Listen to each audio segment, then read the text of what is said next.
Welcome everybody. In this video, I'm going to teach you guys how you can always beat Ekko in mid lane. Ekko is just an annoying champion to verse. Due to the fact that he's so flexible. He can look to heavy trade onto you, can win the lane, but he can also look to avoid the lane, minimize, and skill up. Ekko skills really hard, and even if you beat him in the early lane, just one shutdown or one mistake from one of your teammates, and he's immediately back, and you'll never be able to beat him in the side lane again. So let's just dive straight into how we can actually beat this champion in the mid lane.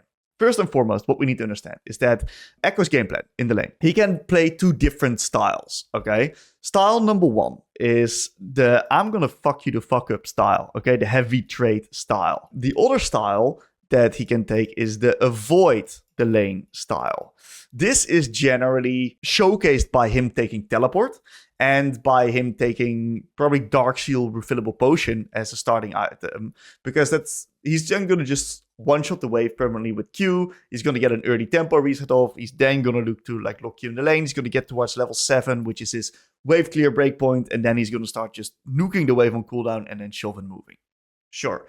The other one, this one we don't really care about. Okay, if he does this, fine, right? We're going to be able to get some damage onto him. We'll probably get a small CS lead. That's okay.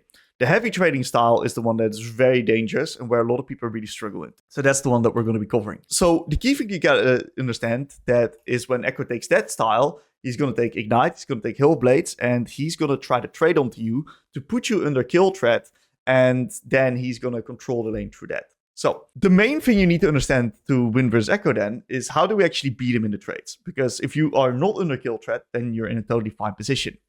And the key thing that you need to understand is that if his trading revolves all around his Q and his E. And both these abilities have about a 9-second cooldown.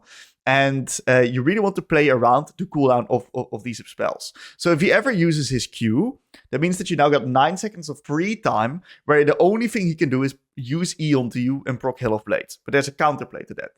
So E plus Q combination is the most threatening that there is because he will guaranteed get a passive proc. If he only has E, it's not that threatening. So the key thing to keep in mind versus Ekko is that you want to play around this Q cooldown. So level 1, he's either going to take Q or he's going to take E. Regardless, right, it doesn't really matter which one he takes because we can win on both. So one thing I do is I stand in the wave, but not too far in the wave that I'm going to incentivize him to Q. Because at level 1, 2 Ekko Qs one-shot caster minions. So if you stand fully in the wave, you can decide, oh, this Victor's inting. I can get his bone plating by standing right here, queuing, getting his bone plating, and then another Q will kill the minions. Then on level 2, I'm going to heavy trade. So I stand barely in that line where he cannot do that. And I kind of incentivize him to take E. And if he does take E, I'm going to then bait it out. And all my minions will then start hitting him the moment he gets onto me. Keep in mind, right?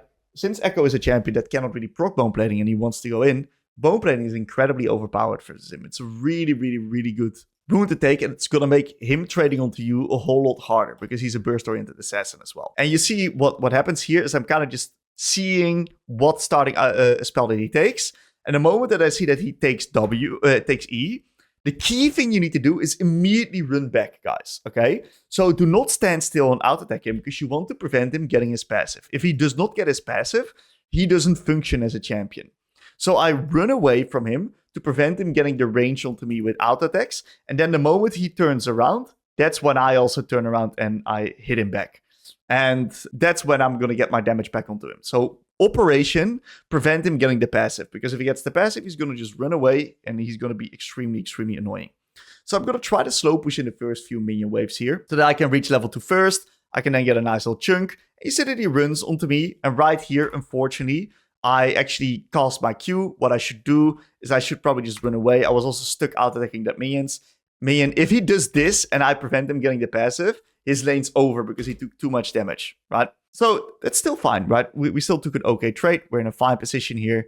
And we can now just slow crash this minion wave. And since we got a level advantage, we're in a pretty good spot. I'm gonna zap him onto these minions. My goal is to just deny him last hits or hit him on times where he's actually stepping up. And you see that right here. I try to bait out the Ekko combo here. I do not fully get the bait out, but it doesn't really fucking matter because the bike is here. Complete bot gap, like massive bot gap, 0 pings. But yeah, that fucking ruins my lane, right? That's really bad for me. So I got no sums now, and that's gonna make my lane a little bit harder, especially my trading. But we're gonna try to rinse and repeat the exact same process, okay? I'm gonna try to bait out Ekko Q or bait out his Q, and then the moment he's got no Q, I'm gonna be in a position where I can potentially look to trade onto him. In this specific spot, I don't know where Pike is. Otherwise, I would step up the moment he uses his Q, and I would try to like move onto him. But you see right now, I'm just really trying to stay outside of his EQ range. And if I can stay outside of his EQ range, that's when I'm in a happy spot where I will not get massively blasted by trades. Now, you see that the moment Pike shows up on Bolt, I'm now immediately moving up and I'm trying to bait out his Q. So my mindset is, can I bait out his Q? Because the moment I bait out his Q, I'm in a position where I'm a lot happier trading and I can actually zone him off creeps. And this puts me in a spot where I can slowly chip away this health bar and I'm in a really, really, really nice position. You see that right here. He goes for the Q into E combo and that misses. So what happens is that I don't give him the passive. That allows me then to trade onto him. But you see that he's got a lot of wave clear as well. And that puts you in a spot where you sometimes do need to hold minion waves right now. Which is totally okay, by the way. Because holding minion waves right here makes it pretty hard for him to trade onto you. Because he will then have to get close to you. And he's then basically forced into using 2 Qs to nuke the wave. Now, it's not the end of the world. It is what it is. Neither for him nor for me. It's like totally fine. It's like a neutral state. And the key thing to keep in mind is that the moment Ekko's got a wave pushed out like this, on a neutral wave state, when the waves meet in the middle again, you gotta be a little bit careful. Because what he's going to do, he's going to do a lot of these Fog of War plays where he's going to get a W from the side. And since he Ws in Fog of War, you don't see his initial cast animation. You can get caught off guard by the stun.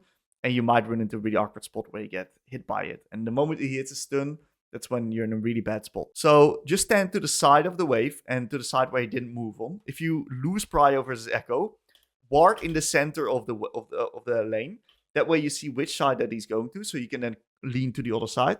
Plus, you can then see which side of the map that you need to ping on, right? And tell your team, yo, be careful for the Ekko, because Ekko does love roaming. You see that because of this specific case, right? It's actually a pretty challenging game for me because of I lost my sums, my advantage in the early game got bumped. And my mindset is still to see if I can just trade onto the Ekko, make it hard for him to roam, and chip away this health bar without taking damage in return, so that I can maybe make him like low and it makes it hard for him to roam. So you see that in this specific spot here, every single time that he uses his E onto me, what I do is I run away and I prevent him from getting the passive proc.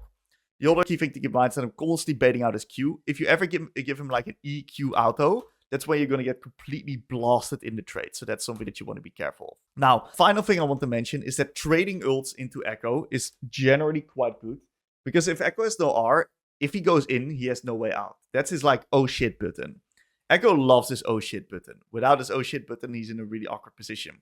So trading Rs is really, really good. Especially if you're playing a champ like Syndra or any other mage.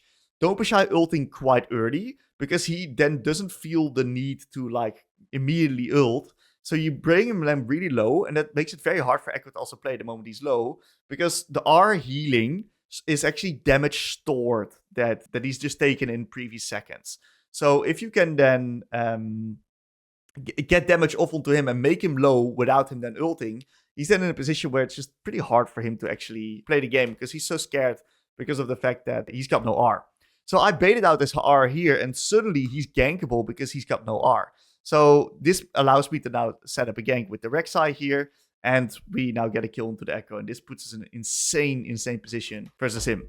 Now, since I'm playing Victor, I'm going Roa, and I'm going Q upgrade versus Ekko. But if you're playing any other champions, you can start contesting the wave from this position.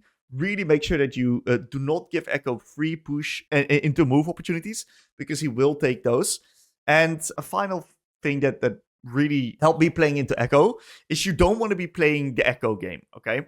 In the mid game, he will look to drag you towards the side lane and play the side lane. And it's extremely hard for you to win the side lane versus him, because of the fact that he is a very strong trader in the side. And he can always regen up immediately by using his R after taking a heavy trade.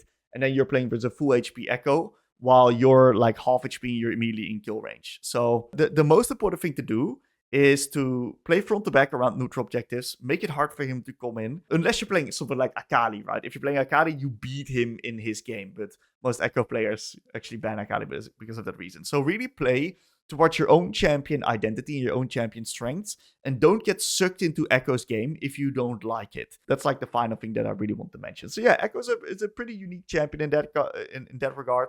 Really try to bait out his Q spell in the lane, prevent him from getting his passive, and see if you can play with small win-oriented trades, where you slowly chip away this health bar, and he cannot really hit you back. take bone plating. Those are the key things to keep in mind. If you have any other questions, check them down below in the comments. And if you struggle versus Ekko, I can guarantee that you struggle versus Fizz. So if you want to check out that matchup, check it out right here.